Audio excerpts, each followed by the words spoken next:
This is Kyle McCord, and you're listening to Austin, Felix, and Matt on the Devy Debate. Welcome to the Devy Debate. All right, boys, are we ready to debate? Austin, you tweeted something, girl. You tweeted your running back tonight. Explain yourself. Boy, that escalated quickly. I mean, that really got out of hand fast. You jumped up enough. That's Austin Nace. Who is going to be that guy? And for me, Bijan Robinson is still going to be that guy. Back to the ground with Robinson, who spins and then tries to bounce it. A stiff arm, another one as he rides it, keeps his balance. They're going to say he stepped out, but I'm Felix Sharp. I know you didn't think that we would get through this episode without mentioning the name one Zach F. Wilson. Screener draw. Oh, Wilson is going to uncourse for the end zone, and he drops it in beautifully. And it is his roommate, Dax Milne, on the touchdown. That's Matt Bruning. G. Scott Jr. Obviously, I waxed poetic about him on the last episode, so I won't do that again here.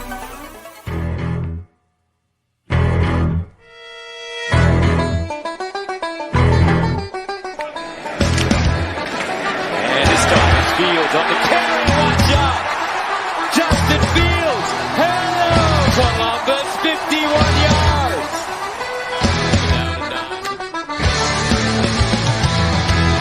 It's going to be, I've got to continue. I got Kyle McCord is going to end up winning the job. He's going to be rated higher up.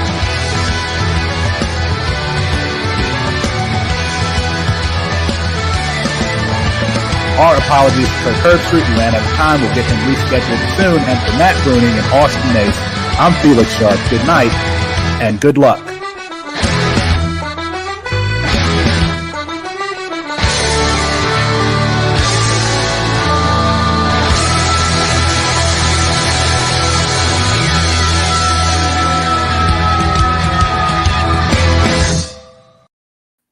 It's 9:30 Eastern time on the greenest time zone of them all. That means it's time for the Devy Debate. That's Matt McBruning. That's Dwight McPeoples. Austin Nace is on the International Space Station, and I'm Felix McSharp. On a magically delicious version of tonight's show, Matt Corral or Carson Strong. We talk spring training camp battles again, and Mr. Peebles tells us why we should trust Jim Harbaugh with Donovan Edwards.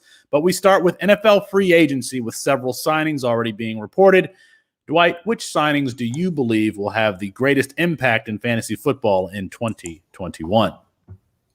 Well, the obvious answer is Aaron Jones, I think. He comes back into a system where he knows. Hopefully he rebounds after his terrible, terrible end to the season last year. But I estimate there will be a little bit of a timeshare with A.J. Dillon, so A.J. Dillon owners don't have to be entirely worried there. But its obvious answer is Aaron Jones. Dark horse answer, I like Corey Davis a lot too. So the tight ends don't do anything for me, man. Like a lot of the other signings, it's been pretty meh so far. So I haven't been too overly impressed thus far with free agency. Not impressed with Hunter Henry and Jonnu Smith to the Patriots? That doesn't get your juices flowing? No. Well, that leads us into, let's go to a quick impromptu Devy Debate after re-signing Cam Newton and signing Hunter Henry and Jonnu Smith, Kendrick Bourne, Nelson Aguilar, Matt Judon on the defensive side, GVSU stand up. Are Bill Belichick and the Patriots back as AFC East contenders? Bruning, why don't you start us off there? Yeah, absolutely. I mean, it's not just about adding who they added in Cam Newton and Jonnu Smith. And I mean, Kendrick Bourne doesn't do much for me, but Hunter Henry, I do believe they want to go back to that 2 tight end set they made famous. They were the ones who really started that back in the day with Gronk and Aaron Hernandez. You got their defense. All their players on defense are coming back that opted out last season. They've improved their offensive line with some of the trades and moves that they've made. They just landed Kyle Van Noy again, literally as we were getting ready doing our pre-show stuff. So Bill Belichick is a great coach, and I'm not going to say that some of that doesn't have to do with Tom Brady. Obviously, he's the greatest quarterback to ever play the game, so he is definitely a huge part of why Bill Belichick has succeeded. But Bill Belichick is also the greatest coach, in my opinion, to ever coach at the NFL level. So I do think that he is back. Now, are they the top favorites? Are they going to beat out Buffalo? I can't say that. I love Josh Allen. I love what Buffalo's doing. But do I think that they can compete with Miami to be that second spot and get into the playoffs? Absolutely. I believe in Bill Belichick, and I do think that Jonnu Smith is going to have a huge season this year with the New England Patriots. They do inspire me. Yeah, they don't mean, man. I love Belichick, man. I really do. I do think he's a great coach. It just seems like a lot of meh, though. I don't know. I'm not impressed with the signings. I'm curious to see how he makes it all fit. I thought Cam Newton looked just absolutely trash last year. I mean, obviously getting some extra weapons helps him. They're going to contend in the AFC East, I think, but I think 9-7 is a realistic high point for what they can do. I don't see it, man. I just think it's a lot of man trying to get to some place where I'm curious to see where he thinks he's going with all this. So, I don't like it, man.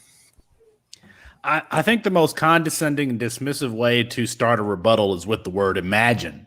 So imagine Hunter Henry and Jonnu Smith and Cam Newton changing your mind on what Bill Belichick is going to do this season. Imagine that. Imagine Kendrick Bourne and Nelson Aguilar thinking that there's going to be something different there in New England. I'm sorry. No. Cam is washed. He's a starter, and he should be starting for the Monday Night Football booth. That's who he should be starting for. I think he would be great in that role, but he is not. When's the last time we've seen Cam Newton be good? I love Cam Newton, but we haven't seen him be good in a very long time. And I'm sorry, but I think that the NFL is going to catch up to that wishbone offense they're going to try to run in New England. So Bill Belichick has like a 40% winning percentage without Tom Brady. And we're supposed to be. I just don't know, Bernie. I'm sorry. I just don't understand what it is. Why you think that there's going to be something different in New England when they pretty much signed the same quarterback. I mean, their offensive weapons improved marginally. I don't think it's going to be different. Better than marginally. I mean, imagine throwing Cam Newton under the bus because he signed 2 weeks before the season last year, caught COVID, and couldn't do anything in that offense. He didn't have any time to learn that offensive playbook. I believe in Cam Newton. I think he's what he was when he won an MVP? Absolutely not. To say he's washed, I mean, everybody forgets that he was actually decent at the beginning of the year last year, and then he got hurt, he got COVID, and he admitted that affected him more than he thought it was going to. He rushed back. I don't know which one of you that is, but you can get out of here. I don't know if that's Austin. Oh, I know who it is. Never mind. But Cam is not washed. I believe now. I'm not saying he's going to go out there and be Aaron Rodgers or any of those top quarterbacks, but again, he's going to be a decent quarterback. All Bill Belichick and Josh, is it McDaniels or Daniels? Now I'm confused. I'm talking myself into a circle. McDaniels. There we go. It's all you and the Mick and stuff earlier is kind of like messed my head up. So, Josh McDaniels, I think they're just going to have Cam Newton distribute the ball, and they don't need him to throw it deep. Kendrick Bourne doesn't do anything for me. I don't care about that, but I also don't think Cam Newton's the future. And I'm also not saying that Cam Newton's going to start the season. If you look at the way that contract that they gave him, that's not necessarily starter money. I can't say that they don't draft my guy, Mac Jones, at 15, and he doesn't start out the season and lead the Patriots to a playoff. I don't know that. But Cam Newton there, I think, gives them some stability at the quarterback position. He learned some of the offense last year. Now he gets a full offseason, hopefully preseason game, so be healthy. And I do believe adding Jonnu Smith and Hunter Henry to that group helps them because, I mean, you can't say marginally improved it. They had absolute trash there last year. N'Keal Harry, I've never liked him to begin with. Bust. They had Damiere Byrd was their best wide receiver. Devin Asiasi, I don't remember. Tom? Not Tom Izzo. Tom Izzo's a coach. Ryan Izzo, the tight end. Like Hunter Henry and Jonnu Smith are major steps up over all those guys. I just don't have really any confidence in the coaching staff, including Josh McDaniel, who let go of Jay Cutler and Brandon Marshall for Tim Tebow and Demaryius Thomas, who was not very good very early on in his career. So we'll see what happens. Just continuing on here, Dwight, with free agency, is there an impact player in fantasy that hasn't signed yet that you that you're paying attention to, and where would you like to see that player land? It's obviously our ex-Detroit Lion, Kenny Galladay, man. And you see I don't know how much to trust people on Twitter, but it seems like to the Giants is almost a done deal. I don't know where they're getting those sources. I don't know where that's coming from. I don't sit there and patrol Twitter all day trying to find sources and things like that. But it's obviously Galladay. Giants would be a decent landing spot. I'm still not a huge believer in Daniel Jones, but that would definitely be – he would complement that offense really well with Sterling Shepard, and if Evan Ingram ever gets on the field. So a field stretcher like Galladay would be a great addition to that offense. So, well, they added a field stretcher. Yeah, and John Ross. I mean, I'm still a believer in John Ross. And Dwight is shaking his head over here. I still believe I'm a Bengals fan. Get that out of here. Get it out of here. Get it out of here. Oh man. But they've got a field stretcher, and if they add another weapon there and they're all healthy, I just really like the way that offense could look and help Daniel Jones develop. And we still got, a very deep wide receiver class, okay running back class, but they could even add weapons, especially tight end. I mean, they've got tight ends that they could add in this class. Bruning, is there a player that you think can make an impact that hasn't signed yet? Yeah, I want to stick with Galladay because, Dwight, you just said that you're a Bengals fan. The recent report came out earlier that the Bengals offered him a pretty good contract. I actually would love that spot for him to give them a guy opposite of Tyler Boyd and, my goodness, help me out. Now all I have is Jamar Chase in my head because that's what they keep mocking. T. Higgins? T. Higgins. Opposite of T. Higgins in that offense, I mean, allow them to go offensive line or somewhere else in the draft because everybody keeps mocking them, Jamar Chase and Kyle Pitts, because they need another receiving option. If you're able to get Kenny Galladay, I think that'd be great for that offense. That would be pretty decent, but if they do not go offensive line at 5, I'm gonna lose my everything. They need offensive line so bad. So, and there's this, like you said, this class is deep enough where they can get a complimentary wide receiver later on in the draft. So, I don't know. I don't like that for Higgins' value, but I understand the fit as well. So, that'd be interesting. All right. Well, let's move from prospects from pros to prospects. Schools are starting training camp with spring practice, I should say. Dwight, is there one particular training camp battle that you are paying particular attention to? Yeah, the big one for me that I'm watching this year that I just want to see how it shakes out in Oregon at quarterback after Tyler Shuck, or however the heck you say his last name, left, which is a good thing in my opinion. They're stuck now. They have grad transfer Anthony Brown, who looked pretty good when he was at Boston College. I call him the 4-star twig. Jay Butterfield is there as well, who obviously has a little bit of draft pedigree.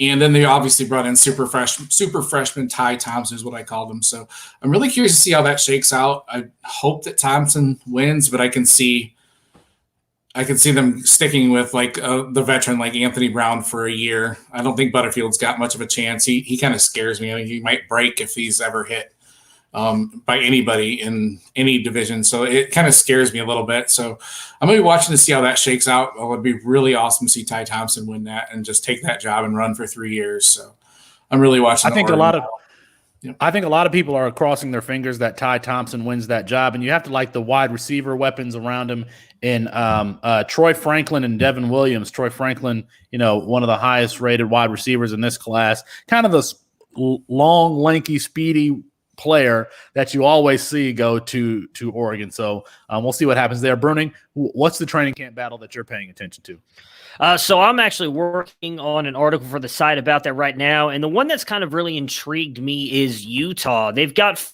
4 quarterbacks in there right now. Charlie Brewer, who transferred in from Baylor. They have Cameron Rising, who actually won the job over Bentley last year, but got a shoulder injury on like the second drive of their first game and was out the rest of the season, had surgery. He actually won't be back until possibly July this year. Jaquindon Jackson, who transferred in from Texas, was dealing with the partially torn ACL most of last year that he suffered in his final year in high school. And then a guy that I really like, and that is Peter Castelli. One of our own, Austin Nace, mentioned him on the Campus to Camp podcast as well. 4-star, the number 10 dual threat quarterback as of right now. He has like track speed. He's extremely fast. Ran a 400 meter time, which was completed in 42.29 seconds, the fastest in the state. And you would think in hearing that all he has is legs in, right? Like he's just a runner. Dude's got a cannon. Like he can actually sling the ball, can throw the ball deep with accuracy. His mechanics are not great, but he actually is a very good thrower of the ball as well. I don't know if he wins the job this year. I think it probably ends up going to Brewer, maybe Jaquindon Jackson, just because I think Jackson fits that offense a little bit better, but Brewer comes in with all that experience, and I don't think he just transfers there for no reason. But I would love to see Castelli get the job this year or at least next year, but that is definitely the camp battle I'm watching the most, since I didn't want to talk about, the Ohio State Buckeyes. Well, you talked about a red and white team, so I mean, it's almost Utah is one of those teams that I feel scarlet and gray, sir. Red. Hold on. Red was red. Hold on. I've got a drinking game that I play. Whenever Matt unnecessarily says "the" in front of Ohio State, I drink. So it's not unnecessary. Is there another Ohio State that we need to worry about? Come on, honestly. There isn't, because the Ohio State University is the only one that matters. No. Well, the training camp battle that I am paying attention to is one that we've highlighted earlier in this show, and that's the Florida State running back battle. You've got Lawrence Tuafili there. You've got DJ Williams, the Auburn transfer, and you've got my guy, Jashawn Corbin, who, according to reports from 24/7, has been the star of the offseason camp. I love me some Jashawn Corbin because of his size and his versatility. We just haven't seen him really pop yet. But the thing to be aware of at Florida State is the fact that Mackenzie Milton is there after being injured in 2018. In 2017, Mackenzie Milton threw for 4,000 yards, and that UCF offense was number 5 in the country.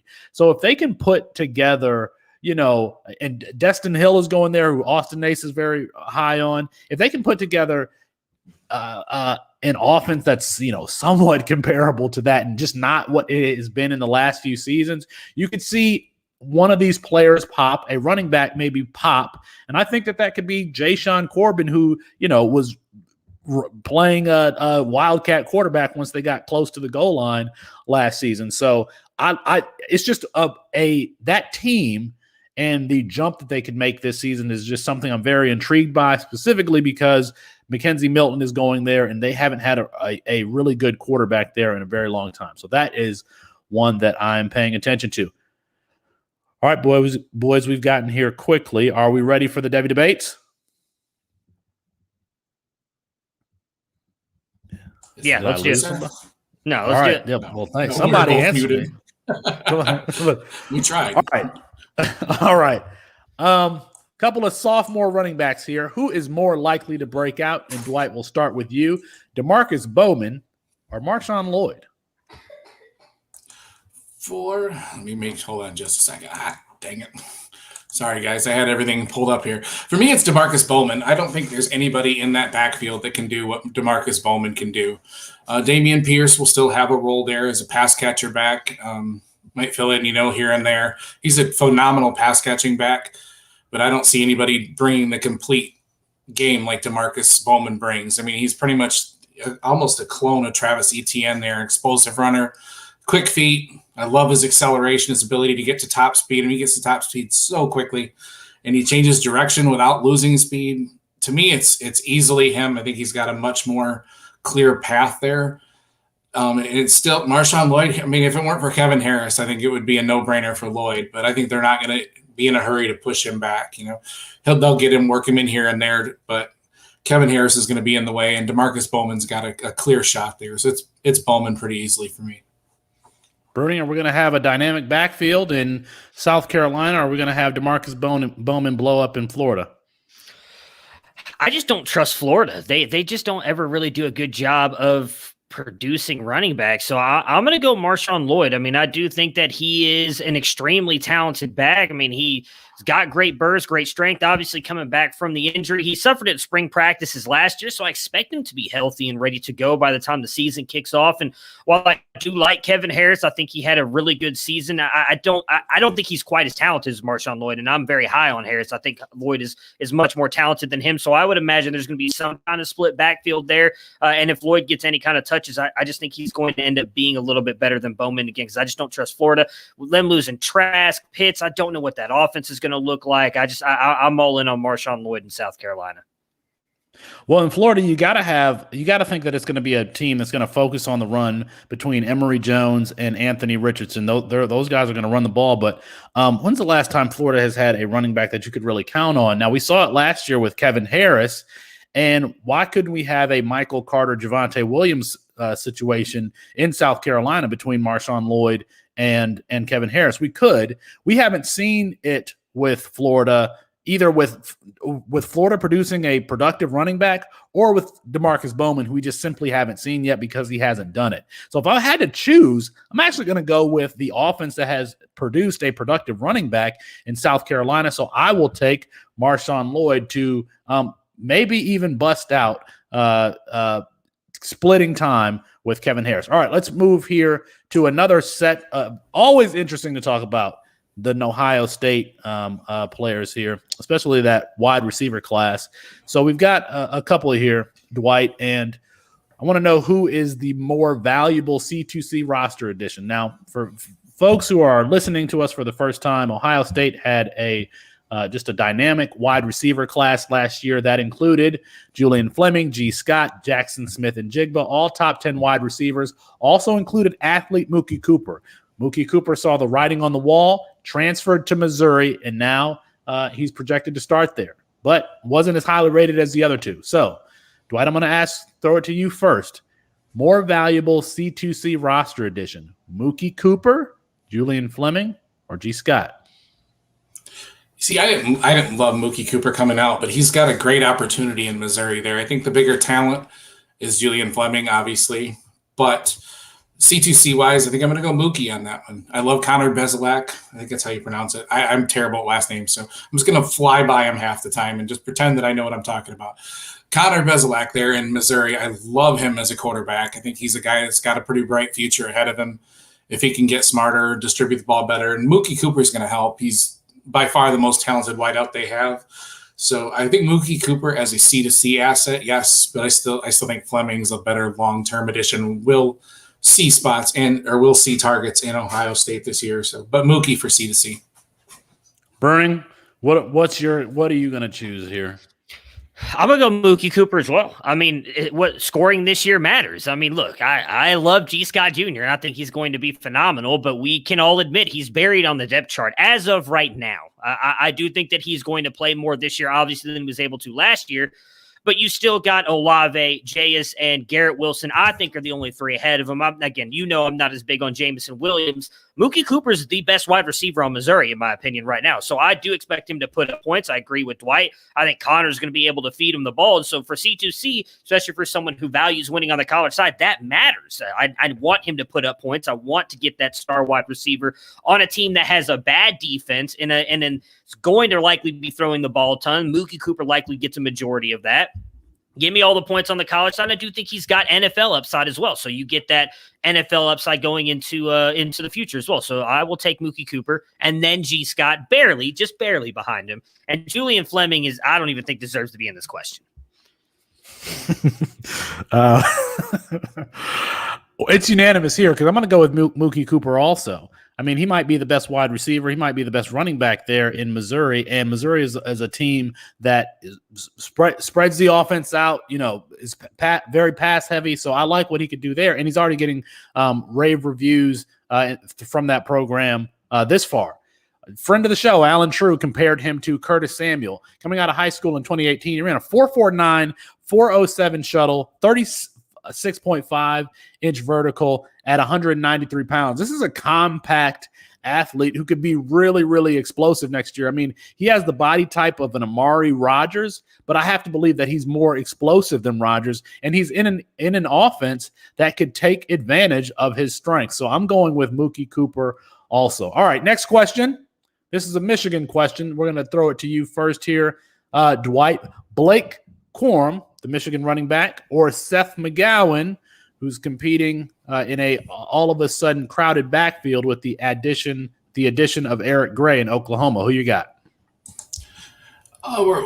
As far as C2C, it's Corum here. I think he's going to have the best chance to be the lead back, although I do love the back we're going to talk about in the next question. I think Corum's got a good shot. I mean, he has a really good burst speed. He changes directions at really high speeds, good body control. I like his patience. I think he needs to get a chance there. I know that he's probably not going to. We've talked about how Michigan just doesn't know what to do with offensive talent, but I do think Corum has a chance there to be a pretty good running back. Seth McGowan's just going to be mired in this weird timeshare that of all these backs in Oklahoma that now includes Eric Gray. So as far as C2C, I think I'm going to go with Corum here, although I don't really love either of these guys, honestly. And as far as the C2C asset, there's guys I'd much rather have. So. Dwight, do you like Jalen Berger out of Wisconsin more than these two? As far as opportunity, definitely yes. I don't like him as a prospect either, as a long term. But I think probably a C2C, he's probably got a better ceiling than both of those guys. So I feel like I'm on an island with Jalen Berger. Like I like Jalen Berger, how physical he was in high school. We didn't see that necessarily as a freshman, but I think that he could develop into that. And he was an all-purpose back. He can catch the ball. Again, not something we saw last year, but I think that he could develop into that. They just need a wide receiver at Wisconsin. I don't understand what DeMond Demas is doing at Texas A&M. Bruning, who do you got between Blake Corum and Seth McGowan? Well, I mean, to answer your question, Demas is getting arrested. That's what he's doing at Texas A&M. So I am going to go with Seth McGowan because, surprisingly enough, I actually really like Donovan Edwards and expect him to actually get in a lot of work at Michigan this year and possibly end up taking that starting role, although Jim Harbaugh does usually bring in running backs to kill off their careers. McGowan, I love his contact balance and pass catching is what stands out the most to me for McGowan. And I do think he's going to work in tandem. Obviously, Eric Gray being there is going to kill some of his value this year. But I'm also not that high on Eric Gray as other people are. I like Gray, but I don't think he's like some back that can just relegate McGowan to the bench. And I don't think that necessarily Corum is going to get relegated to the bench by Edwards either. But I think Edwards is so much better than Corum that maybe he gets more playing time. McGowan in that high-flying offense with Oklahoma, they like to rush to the line. There's going to be drives where maybe McGowan's out on the field and they start running a hurry-up offense. Gray's not going to be able to come back on there. McGowan's going to get a lot of catches, I think, in that offense as well. So give me Seth McGowan because I do think as of right now, it also looks like that backfield will be his alone next year once Gray likely goes into the NFL.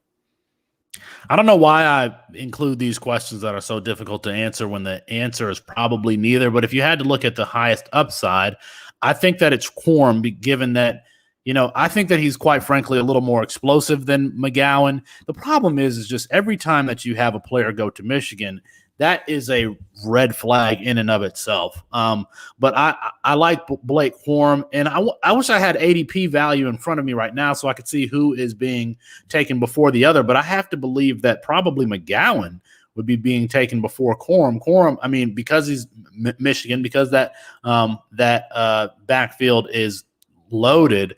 I got to think that Corum is a little better of a value. So maybe that's the answer to the question. Bruning, you mentioned Donovan Edwards, and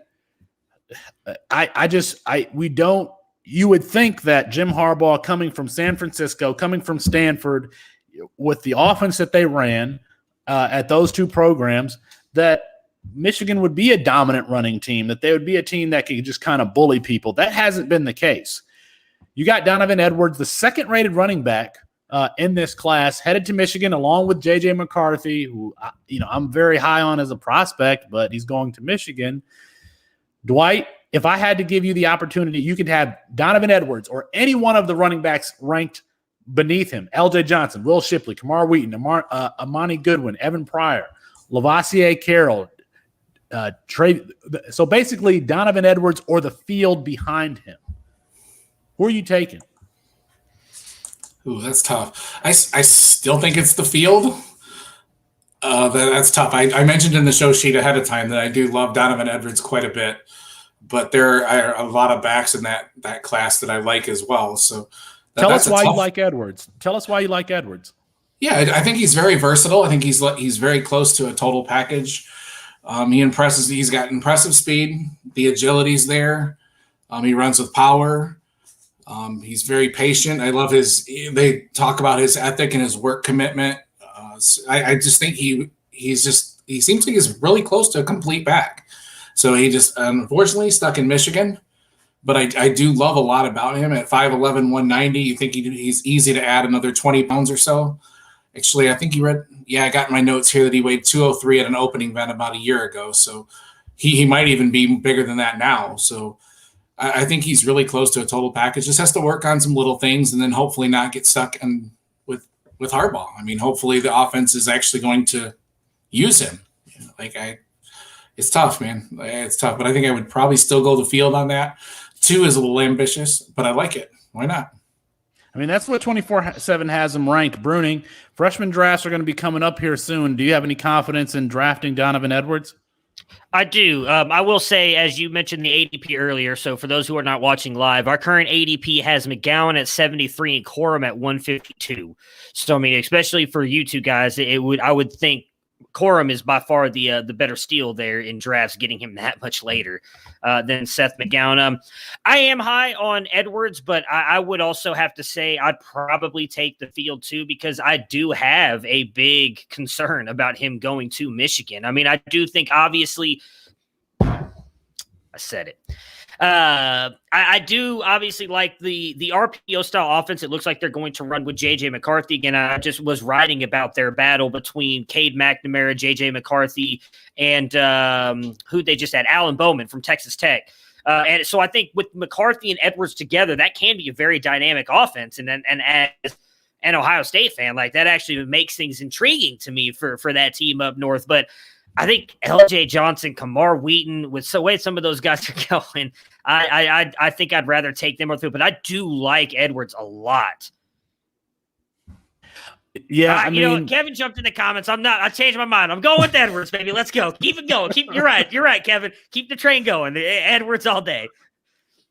Congratulations to Kevin for taking his position with Fantasy Pros, a friend of the show. I think I know me and Austin and I have been on his show. And Kevin's a really good guy.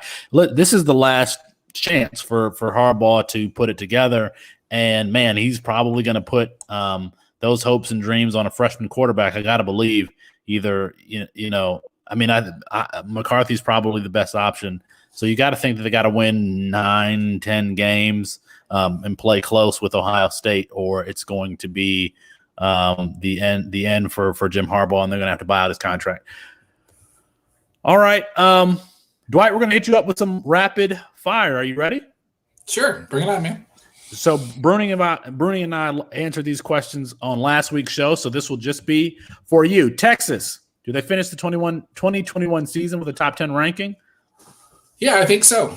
I think it'll be right there, right at 10. I don't see it much higher than that, but yeah, I think I like Hudson Card a lot in that offense and what they can bring.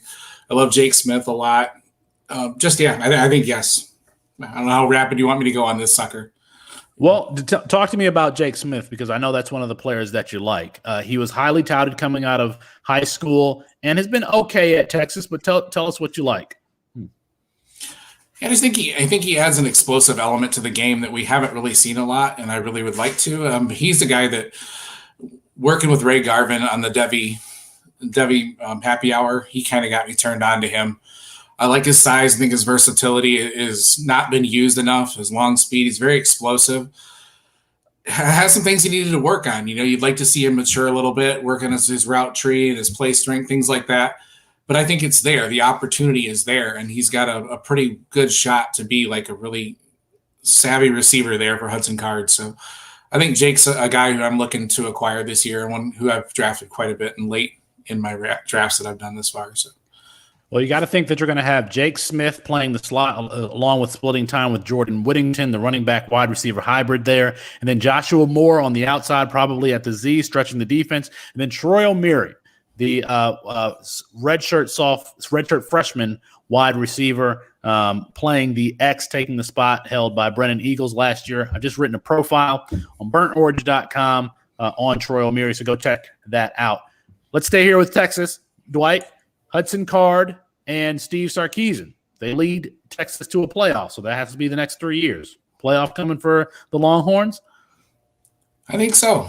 I really like Sark a lot. I think he's going to bring a swagger back to that program. It seems to be kind of what they've been missing. They've had the highly recruited, the high-ranked recruiting classes. They've brought in some good players, but they just seem to have lacked an identity. And I think Sark's going to bring it to him. I love Hudson Card a lot. I think he's the guy to get that done. It will probably be the third year. It's not going to be right away.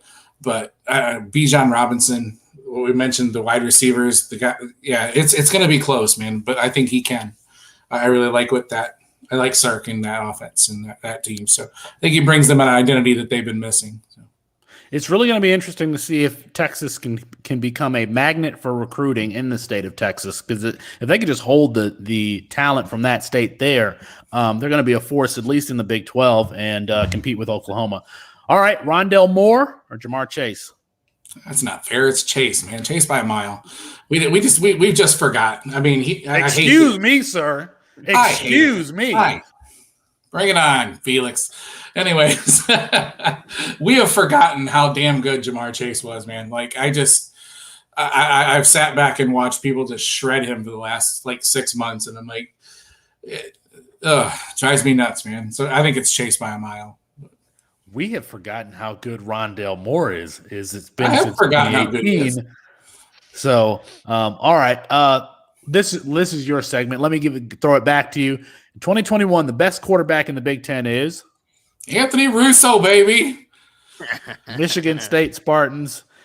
Dwight, Eaton Rapids stand up. Tank Bigsby or Jahmyr Gibbs? I'm going to go Gibbs just because I think he's a better pass catcher, a little bit better at everything. Although I like my personal favorite is Bigsby.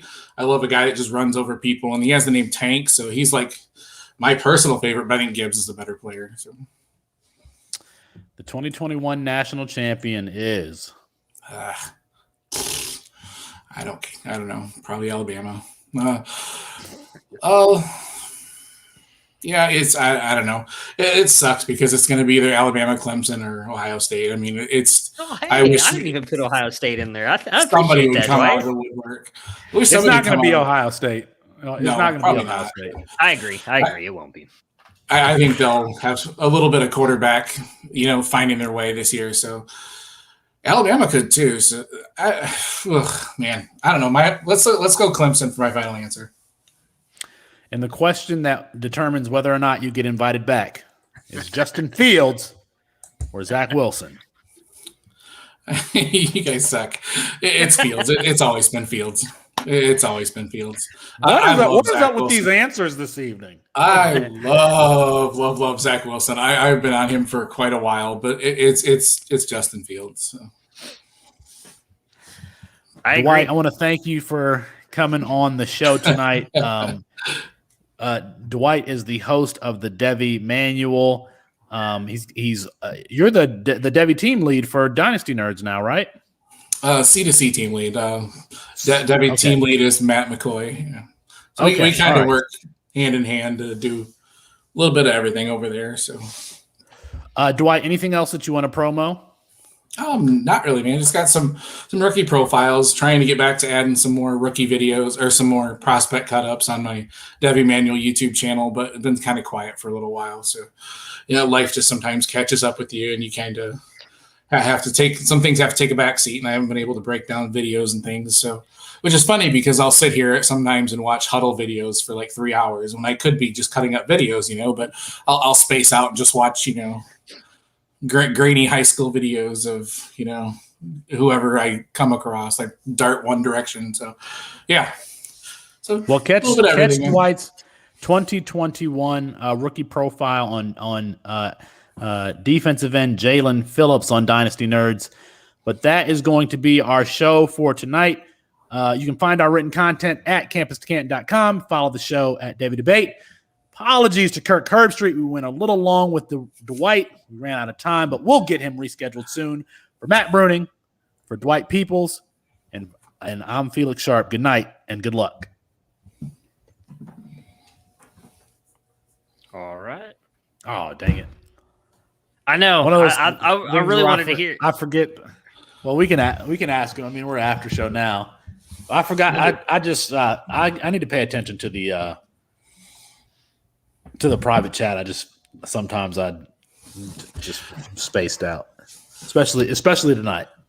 I don't ever watch it either. I'm surprised they even saw that you said that rapid fire thing on there because I don't ever watch the chat board.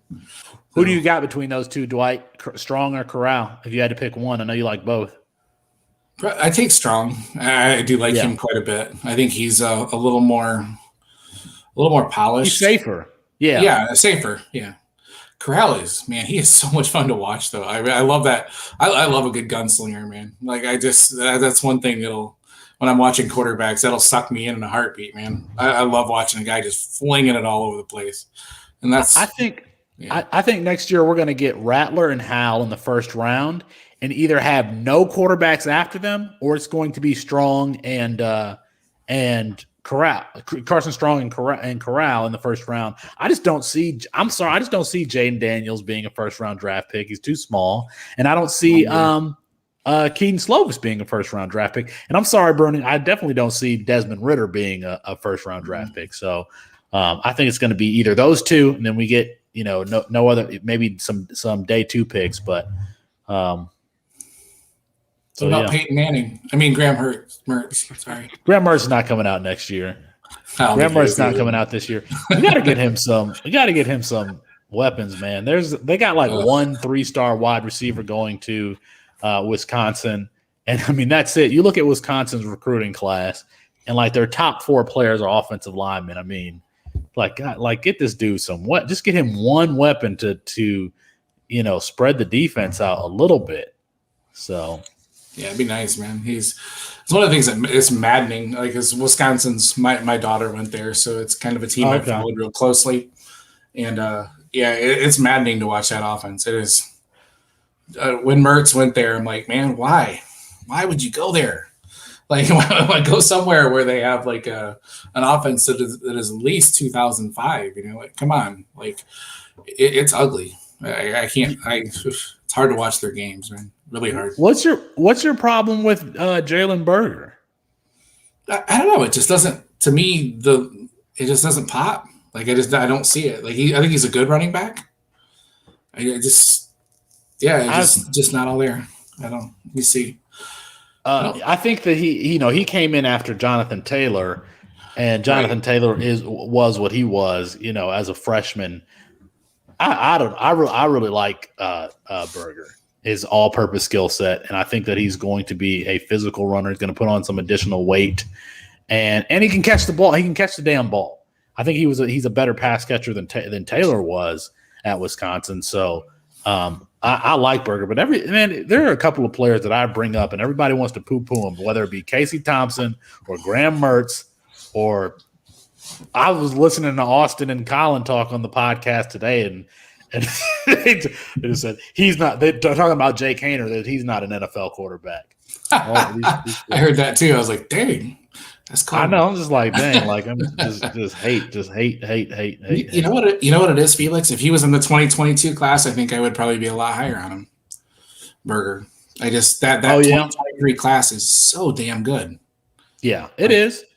And I have him at 9. It is. I have him at 9. But he's one of them. No, he's one. I think that he's one. I mean, it's a really strong class. But I like him individually as a prospect, in C2C and as a Devy asset too. So we'll see. Any other players that you're like, I don't know, sleepers or something that you're relatively high on? Let me see. Shoot, man, I had a list down, and I had mentioned Anthony Russo, and he's a guy who I half joke. I mean, he's got a lot of things that I like about him. I went back and watched some of them today. He's got. You don't think it's going to be Thorne? You don't think it's going to be Thorne? It could be, because I was fairly impressed with him last year too. When they got Russo, I was like, huh?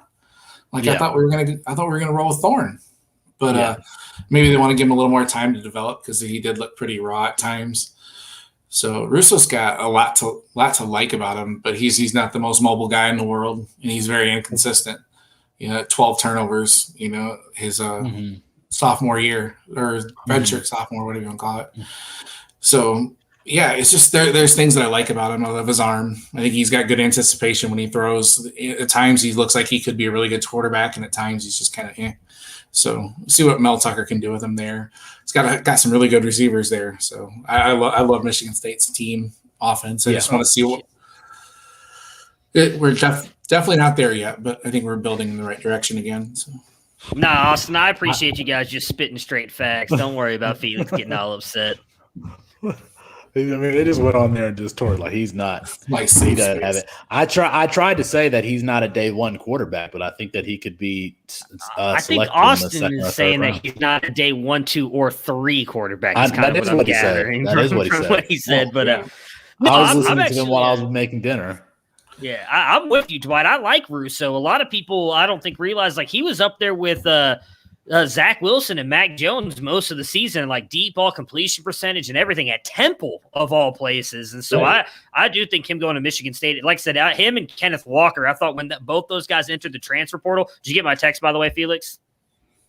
Look at your phone. Austin, I hate you. I hate you, Austin. I think both of them landing there is. I think it's going to be fun for Michigan State. I really like what they're building there right now. It is, but I wish it would have been like next year or the year after because I think we're not quite there. We got a lot of work to do on the offensive line. Our defense used to be really good, and it's just we haven't been recruiting well there. So it's going to be a tough uphill climb. So maybe they'll spark us to, 5-6 or 6-6, whatever, which would be good. I'd be happy with that. But then they're going to leave. So yeah. Well, I can see Walker possibly. Well, no, that 23 class is super, super deep. So I was trying to say, if Walker comes out and still has a decent season, but not a great season, I could see him possibly coming back for one more. But yeah, if he's getting a UDA grade or a UDFA grade, then he might as well come back. And get a degree, I guess. So, yeah. To answer the question here, is taking Carson Strong in the second round too early? Yes. So his ADP right now is 57. So I would wait till at least the 4th round. I mean, if you really want to make sure you're going to get him, grab 3 good players and running backs or wide receivers, and then grab Carson Strong in the 4th. That would be kind of my strategy there. I wouldn't reach for him in the 2nd. Right. It's the top 4, and then there's a wide gap at the quarterback position. There's DJ, Howell, Rattler, and Young, and then after that, you can wait.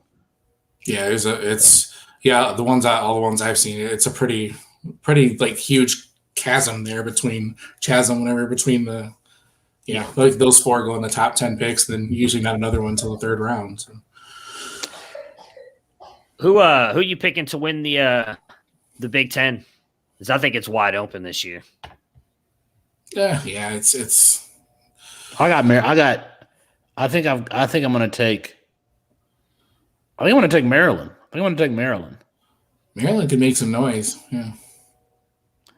I always thought that Maryland was going to rock the boat. I think that they'll be competitive with Ohio State. I think that they'll win 9 or 10 games. But when I think about who could actually win it, I mean, if Maryland beats Ohio State, then they could win it. Yeah. So, but that Maryland game is on the road in Ohio.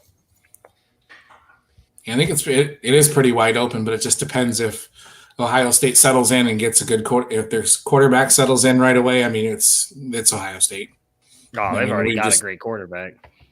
They have several, but and I really enjoyed you guys' interview. That was great. I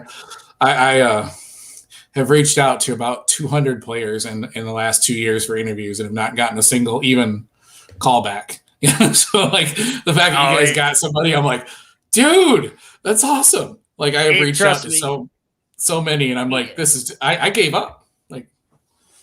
Oh, I do too. I've reached out to a ton of guys as well. It just that just kind of came together and very quickly too. Just the way that it came together was kind of like it just happened, and it's just like Raymond Davis last year when I had him on. It was just one of those things where like we started talking and we started DMing each other, and then I was just like, "Fuck it." I'm like, "Would you want to come on the show?" And he's like, "Yeah, sure." It's like, "Okay, cool. So come on then." And so yeah, it's just one of those things where it just kind of happened.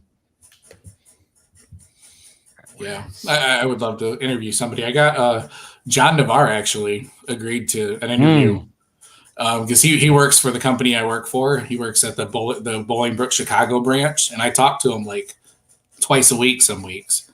So I was like, "Hey, John, you want to come on my pod sometime and we'll just talk football?" And he's like, "Yeah, sure, why not?" I'm like, "Okay," and I just never really followed through. I was trying to find a good time to fit him in. I wanted to talk to him last year about like the COVID, like would he play? Like what did he think of it all? And then it just kind of scheduling never really worked out. So I can't really remember who his weapons were. I'm going to look that up right now.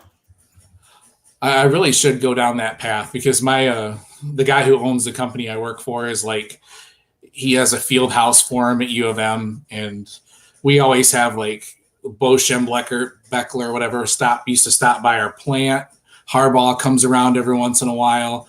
I really should be like, "Hey, Al, can you give me a connection? Like somebody, I can get in with, I don't want to interview Harbaugh. I don't need that, just a player. Doesn't even have to really even be a star, like just a player, like kind of just, it'd be fun to just talk with a guy like that. So I liked you guys' interview. It was very relaxed and fun. I like that you guys gave him a little bit of flack about the Michigan and stuff. That was fun. You don't see that type of stuff in interviews, so it's kind of different. Chris Perry, wow, that's a blast from the past. Chris Perry, Bengals first-round draft pick. Yeah. Steve Breston is on that team. Braylon Edwards, man, Detroit stand up. Braylon Edwards is on that team. Tom Brady was too, wasn't he? No, Tom Brady. Tom Brady was drafted in like 2000. So this is 2003. I think Navarre that's crazy that they're that close. I think Navarre was a freshman then. Brady's last year. In 2003, Navarre was a senior, and he started. He completed 59% of his passes with 24 touchdowns and 10 interceptions. You had Steve Breston, Jason Avant, Braylon Edwards on that team. Now who led the league team in receiving? Well, Braylon did. I'm pretty sure that Navarre is still the passing yards in a season leader at Michigan, like of record holder. I'm pretty sure he is. It's not Henny? I'm pretty sure. Maybe you might be right. Maybe Tandy broke it. That's where that was actually a really good team with Chris Perry and Braylon Edwards. I remember playing with this team and just being frustrated on NCAA football and just being frustrated with John. I'm sorry, John, but on the NCAA football game, we needed we would always play with Marcus Vick out of Virginia Tech because he could run. We'd play with Troy Smith, unfortunately, for Ohio State. Yeah, that's what Pat I meant. White. Henny's the career. Okay. Henny's the career leader, but Navarre is the single season. Yeah. How many touchdowns? This was just single season passing. He's at 3,331 during 2003. Oh, yards. Okay. Yeah. So he that's what his record is. I'm looking at that. Yeah, I'm looking at that. That's not a lot of passing yards in today's. That's not, man. That shows you how bad. That's never been a Michigan thing, man. Like. Ugh. No, especially when Denard Robinson is your quarterback, and dude, man, he could not throw. Ugly. You know who I really liked, and I thought. Well, I mean, I know you're a State fan, but we can talk about State. But I really like Tate Forcier. I don't remember if you remember Tate Forcier, but he was, really a mobile player. But no, I think my favorite Mid-State quarterback. I mean, it has to be Jeff Smoker, right? Jeff Smoker has to be the answer. I like Jeff Smoker. Yeah, he was. See, I'm not like a lot of Michigan State fans. Just vehemently hate Michigan. I'm like they're still my home state. Like right. I don't hate them. I don't ever want them to win against us. Right. I hate Ohio State, but like everybody hates Ohio State. So yeah. So I was in Lansing from 2009 through 2015, and that was is it Mark? Yeah, Mark D'Antonio. That's when Mark D'Antonio was the coach, And I just loved the way they played defense because they would play their safeties like everybody. Essentially, they were in zero coverage the whole time. Yeah. Like their safeties would be like 7 yards off the line of scrimmage, and that's when they had Trey Waynes and Darqueze Dennard, and I can't remember. And they had really good defensive linemen. And a dude who got drafted by Tampa Bay, I can't remember his name, like a Golston, one of the Golston brothers was on that defensive line. Shirley Calhoun. Yes. That was like the no-fly zone. That was the height of it, man. That was a damn good defense. I think Johnny Adams was like the third corner on that team. Right. And they would play press man at the line of scrimmage, and they just did not care. Like they were pressing you and being physical the whole game. And I could have swore that Darqueze Dennard was going to be the next Peanut Tillman because he forced fumbles, and the thing that he was so good at was he would be guarding somebody, and the wide receiver would get their hands on the ball and catch it and start to bring it in, and he would punch it out. Like you just couldn't, he wouldn't let anybody bring the ball in. And I just thought that guy was going to be a lockdown corner. And it was like 3-4 years into his career with the Bengals. And I'm like, no, Darqueze Dennard, he's going to be a lockdown corner. And he just never really materialized. And then Trey Waynes is the one who, Trey Waynes was not the best player on that defense at Michigan State. It was definitely Darqueze. So. And Dennard had the double whammy. He came from Michigan State, so he was already doomed. And then he went to the Bengals, which is like doubly doomed. So, yeah, he was kind of doomed from the get-go. So, we have not had State has not had a very good track history of producing in the NFL. I mean, we've had some good quarterbacks, with Cousins and obviously Le'Veon Bell and stuff, but it's been rough, man. It's been a lot of guys who have been. I like those teams with some of those Mark D'Antonio defensive teams. I mean, they weren't the sexiest teams, offensively, even with Le'Veon Bell and Javon Ringer. And I remember I used to talk to like Javon Ringer's girlfriend. Or I tried to, I should say. Felix is all getting up. Yeah. Yeah. But I just hated the way he ran the off. Like they ran the ball way too much. Every first down was a run. You could set your clock to it. Yeah, they were so predictable. They were so good on defense and so boring on offense. It just, I did not like that. We used to sit there in the stands and be like, here comes a run. Here comes another run. We just knew it was coming. Like it was like we could call it. It was no imagination to it at all. You sit with any state employee. Do you have season tickets for the Spartans? No. No? Oh, okay. All right. I've got some. Nope. Yeah, I worked for the state of Michigan, and yes, there's one guy that I know that had season tickets for the Spartans back then. So it's weird. You live in Michigan your whole life, and you walk into a store, you always see Michigan and Michigan State colors when you go to Meijer, But then when you come, I'm here in Kentucky now, and you walk in and you just see blue and white for UK and red for Kentucky, or for U of L, excuse me. And so it's pretty strange, man. Let's see. Felix, I need to ask you this, man. How in the hell, where do you get that article you wrote about Troy Amir? How do you get all that information? Do you interview people? You just I want to write deeper articles like that. It was I was reading it and I was just thoroughly impressed with the detail and what you came up with. I get a little bit of that. When I usually will search. Very wide for some a couple little tidbits throw in my articles. I don't ever write anything that deep, but I'd love to. I think that it was just really colorful and really descriptive. I really enjoy that, and I want to write like that. So. Well, yes, I do just call him and ask him, and I say who I am and what I'm doing, and I think that there's a reason why they'll talk to you. I don't want to say that on the air. I'll tell you that off air, but yeah, I mean, I will just call them, start with one person and say, hey, this is what I'm doing. Do you mind if I talk to you? And are you on our Discord? I need to check with you guys on that because I can't figure out how to do it. Okay. Because you guys mentioned the tournament. I'm like, I want in. I'll invite you. You're in the program one. So because that happened with one of the other guys too, Sal. He couldn't get in there as well, and then I just invited him through Discord because I'm in another one with him. So let me see. Because I went to the Campus to Canton site, and it says on the bottom right or whatever, join Discord or something, and I tried it, and it just didn't go there. Let me see here. Yeah, I know that because I wanted to get into the bracket thingy. I don't know. I like to do brackets. Pretend like I know what I'm talking about. I know. I'm still messing with mine right now. I went all homerish at first and put Ohio State as a winner, and then I went back in and started changing it. I think they can get I think they get to the Elite Eight, but I don't know, man. That Big Ten is so good this year. That whole Big Ten conference is.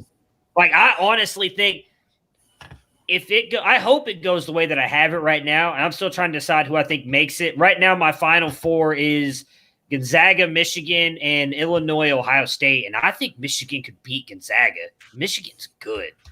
And I hate saying that, but they are good. I think the only bracket I've done so far, I had Baylor winning it all. But yeah, they're good too. They're an Ohio State side. I don't know. I'm just torn between picking them to win or not. Why can't I find you? I have State winning a couple because Izzo always, but I just don't think they got the gas to go too far. Oh, that's why I cannot watch college basketball. So. When I was back in Michigan, my friend Jason and I, we would take off the second half of work the first day of the tournament, and we would just go to Buffalo Wild Wings from like noon until like 8:00 at night. And usually we would focus it around whenever Michigan State played. I actually miss doing that. That was fun. But I just never I cannot get into college basketball. I keep trying. I can't. That's the only basketball I can watch. Yeah. I only really get into it for really big games and then the tournament. The same thing with NBA. Like NBA, once playoffs come around, I'll get all in. I can't watch many games during the regular season. I believe I just sent you 2 invites on Discord there, Dwight. So you should be what I was going to say, Dwight, is you will hear I interviewed those people, and I'm going to release the interviews, the recorded interviews to the folks on our Discord. So you'll hear, my conversations with them. So,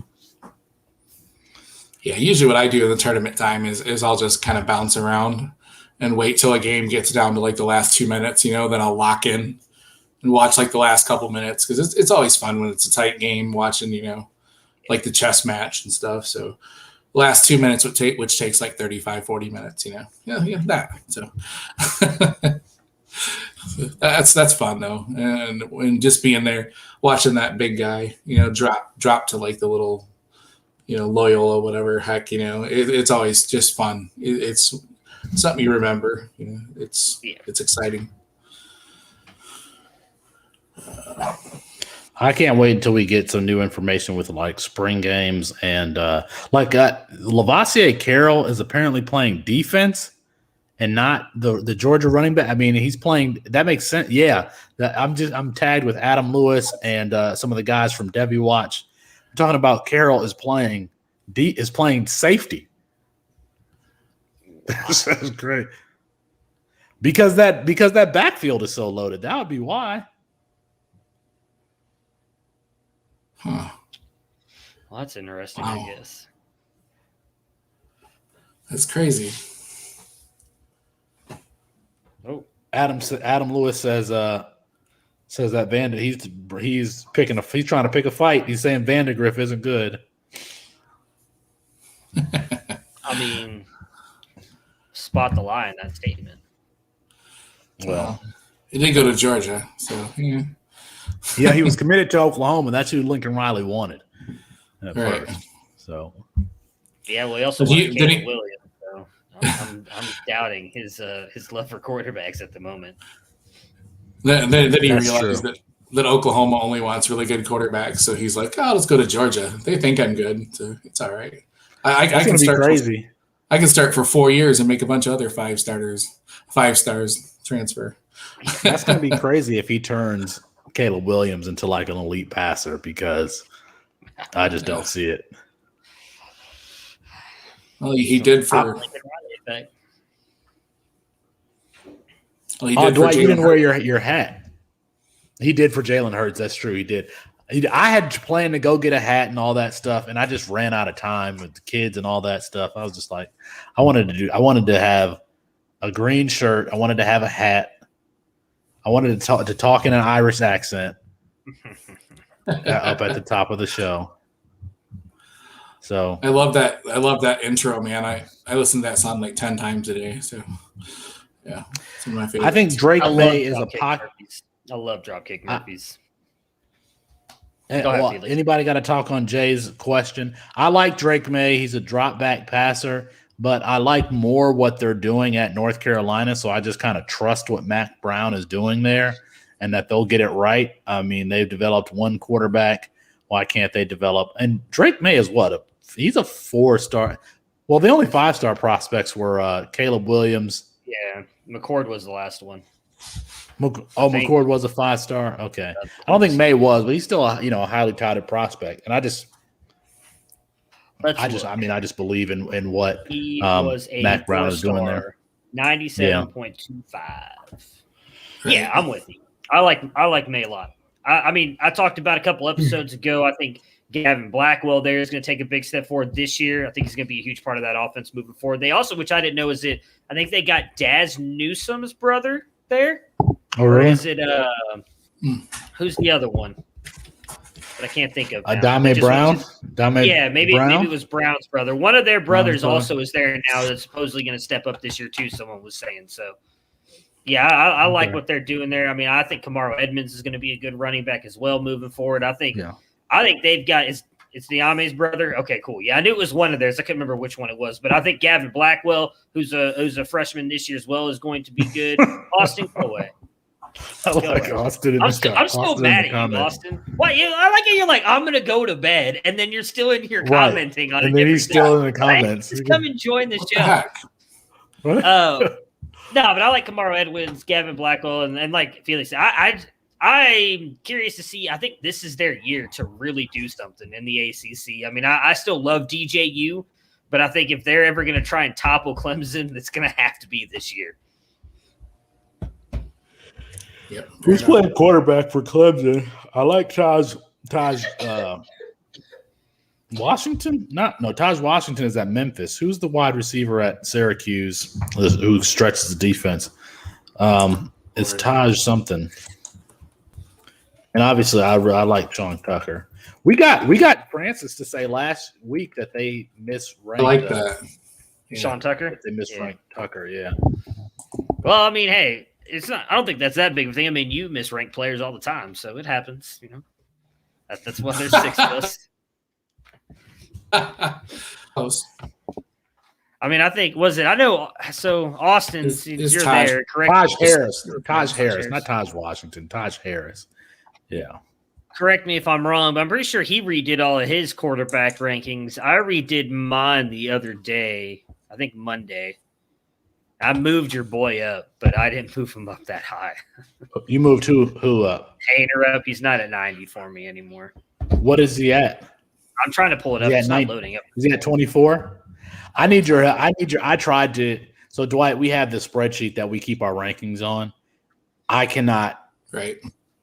It would take me 2 hours to put in like 30 players. It would take me that long to put in 30 players in a spreadsheet. I just can't. As a matter of fact, this is a true story. I got fired from a job where like the main thing was putting numbers in a spreadsheet. In Mattawan, Michigan, there is an animal testing facility, and I was in the administrative. It was a temp job, like it was like right out of. I might have been in high school, and they were just like, "No, you're too slow, and none of these are right." So, what is the name of that place? I wish I had. Well, maybe when we get a bigger audience, somebody will tell me what the name of the animal testing facility is in Mattawan, Michigan. So I don't know if Colin redid his recently or not, but we both have him at 68. You're welcome. That's probably as high as he's going to go. I almost said 69, and I would have been really close. Yeah, I'm not moving it much higher than that. I don't think. Ranking is tough. Where did Austin put him? Austin put him at 66. So I mean, it's just you and Alfred, which again, I think speaks volumes. Both of you're together on a lot of rankings. Oh yeah, yeah. I'll need your help. That's fine. Just saying. Like I said, I'm working on mine now. I've actually have my RBs done. I just need to put them in there. I found it's easier to just delete everything and just copy paste it than go through and enter each number on there. So, Bruning, regarding your text message, yeah, I think I know what happened, and I would go knock on the door right now if it wasn't so late. That I think. No, you're good. If you can, let me know before so I always get the time zone mixed up before 4:00 your time. Because my wife goes in at 3 and she can call to get it retrieved. So just let me know.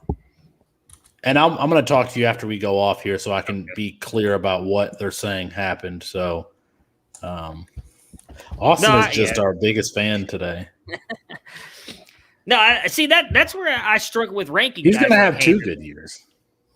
Why? Think he goes back for one more year? Because I do value the college side, like we've talked about, and winning on the college side. But at the same time, I want a guy I know you don't like Wills, but I still think Wills has some NFL potential. Like Carson Strong, a guy I know a lot of people are saying, hey, don't reach for quarterback that early. I'm fine taking a guy like Carson Strong in the 4th round because I do think he gives you that 1 year of college production. I think he has an NFL future.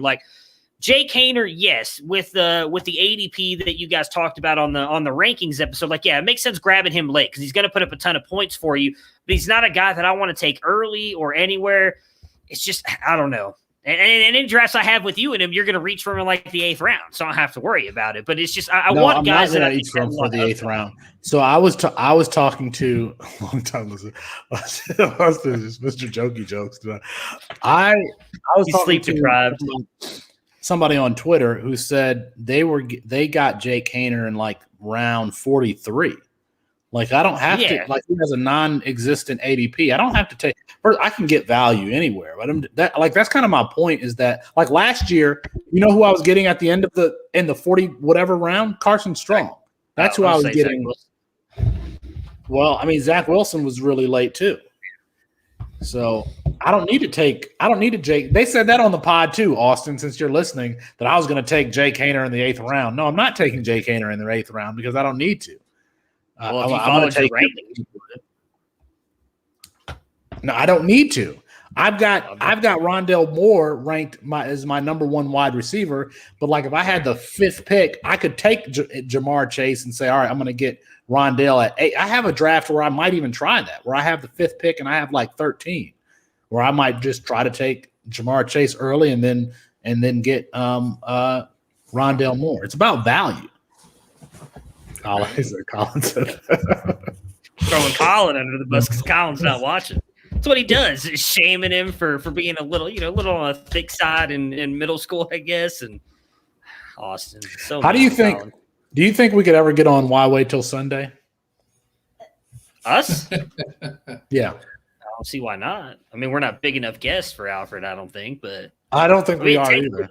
Technically, we were on an episode. He uploaded it and put it on there, so it was forced. It wasn't live. It was the fourth. I meant to say in that show. I meant to say this is the only way that any of us could get on Why Wait Till Sunday, but I forgot to. So. We had to wait for Austin to be non-existent on Camps to Canton just to get an appearance on there. And yet we've been so invited. We're like, Colin, anytime, come on, jump on. And nah, Austin can, I guess if one of you guys wants to jump on, we'd appreciate it. That was fun too. It Going was on. I'd still hate that they cut that episode up because now it's going to look like all of our stuff and all the shit that I called right is just going to look like after the fact. Yeah, because you got Hunter Henry and Johnny Smith right? Yeah. I said both of them to New England, and then there they go, and I'm like, oh great. And then they're gonna say that Austin's gonna record some little thing they did technically say this, and nobody's gonna believe that now. They're gonna think we went and recorded it after the fact. That's all. He said, was Jarek was the first guest on Campus to Can, I think. Yeah, it makes sense. You know what? Good point, Austin. I'll bow down to Jarek. Dude's a genius. So Yeah, I can't is. hate on him being the first guest on there. I'm gonna try to make my own model, my own data model. Good luck with that, buddy. Good luck with that. If you hate spreadsheets, that's I'm pretty sure he does everything through spreadsheets. So yeah, I wish I could do that. As much as I love like statistics and everything like that, I wish I could come up with the mind to come up with that stuff. It blows my mind. The stuff. Yeah. It's just some people have strengths and different strengths and weaknesses. I wouldn't even know the first button to press to make something like what he made. So, and then his dad helped too, because we were having problems early on, and his dad came and helped like fix some of the problems. So it's, right. He's gotten that from his dad. Yeah. I mean, I'm struggling. Dwight was DMing me. I was struggling to figure out that OBS stuff yesterday. There ain't no way in hell I'm going to build some app like Jarek did. There ain't no way that's happening. Yeah. My first couple weeks in video editing were, I still am learning a lot, and I'm learning a lot in the spreadsheets too. I'm putting together like a mock spreadsheet draft, thing.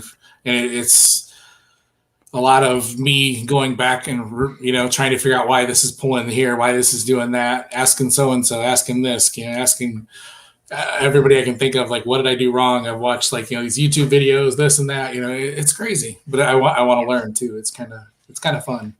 Yep. But that's what I'm looking forward to tomorrow. I'll finally get time to just sit down. I'm going to mess with that for like 4 or 5 hours, see if I think I've got some of it down, but there's so much other stuff I know you can do with it that I want to learn how to do. And because I don't want to like go live with that and it not look professional. So I'm trying to figure out all that stuff first, but it's definitely fun. I think my problem was I don't know if have you heard or tried Streamlabs? I haven't heard of it. So like that's the first one that I went to because I guess so much of that stuff is so customizable. Oh my God, I was so lost. It was like someone was speaking. They were like speaking Chinese to me. I was like, I don't understand anything. Like OBS is at least a little bit easier to try and figure out. Yeah, I was trying to do that Streamlabs stuff. I was like, this is not going to happen, guys. And then I text. Who did I text? Oh, one of my friends who does a lot of streaming on Twitch, and he said that he uses OBS, and I knew Jared used that too. And so I did that, and it's going to be fun. Yeah, it's kind of why I did that stupid video that Mortal Kombat thing with Javante Williams and Michael Carter. I just want to see what I could do, like splicing stuff together and music, and I just wanted to see what I could do, and just it was kind of fun. It was very interesting. I'd like to do a little bit more. Dwight, let me ask you a question. Hold on. Sure. Yeah. Okay. Starbucks or Bixby? Starbucks or Bigby? Excuse me. It's Beaners. It's always Beaners. It's not it. No, it's not. No, it's Big B now because somebody complained. Yeah. Because Beaners is not sensitive to, I was like, wait, does the name change one way or the okay? Yeah, it was Beaners forever. Like I have trouble still calling it Big B. It's Big B by far. Like I love Big B, man. I'm not a big Starbucks fan. A little too much sugar. There's this, if there's anybody still watching, is it just a Michigan chain? I think it's just a Michigan chain. Pretty much, yeah. Yeah, a bit called Big B Coffee. And like every drink is like a dessert, like the best dessert that you've ever had. At least what I get. Like I always get the caramel marvel. Yeah, that's what I get too. Yeah. Yeah, which is it just really is really good. So it's the only way I can drink coffee to totally disguise it like it's not coffee, pretty much, with sugar and everything on it. I would open a franchise down here. Yeah, I think it'd do good. It's not quite as expensive as Starbucks. So I'm trying to think what other Michigan questions. Have you ever been to any of the Detroit Coney Islands? Have you been to either one, American or National?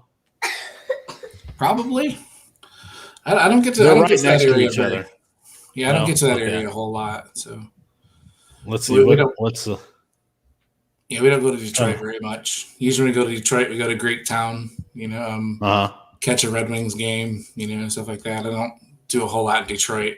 I haven't even been – I've been to Ford Field once. Mm-hmm. It was all right. I saw a concert there and I saw a football game there. So I don't get to Detroit a whole lot. It's just too many people, too much traffic. I don't know. I try to avoid big cities these days. Like even before COVID, I just don't enjoy being in big cities like I used to. So. Are you going to the expo? Yep, absolutely. I just booked my Airbnb today. I rented a 4-bedroom house. I know I need to too. I've been so behind on trying to get that done. I have not gotten any of my rooms filled yet. So if you guys want to, I'll just hold on. How far is Canton from? I'm just going to drive from my grandmother's house. I'm dead serious. Let me know. It'd be $100 for a couple nights. I paid $4 something for 3 nights. It's just one night, right? Isn't it? I thought the expo was one night. But they do a lot of different stuff. So they do stuff Friday night, Saturday night. The expo is Sunday, and then they do a big party Sunday night too. Like I think Friday night they do a big thing where everybody goes downtown, does like bar hopping stuff. Then Saturday I think is King's Expo. Is that right, Dwight? Where it's like a massive fantasy draft with a bunch of the bigger name people. And then Sunday. Why did you tell me this? Yeah. Everybody hangs out at the Hall of Fame on Saturday. This is the first. We've talked about the expo. This is the first time I'm hearing that it's all weekend thing. Let's be honest here. We didn't really talk. Like I kept pushing you guys, like, hey, if we want to do this, and we've always seemed to always talk about this on Wednesdays.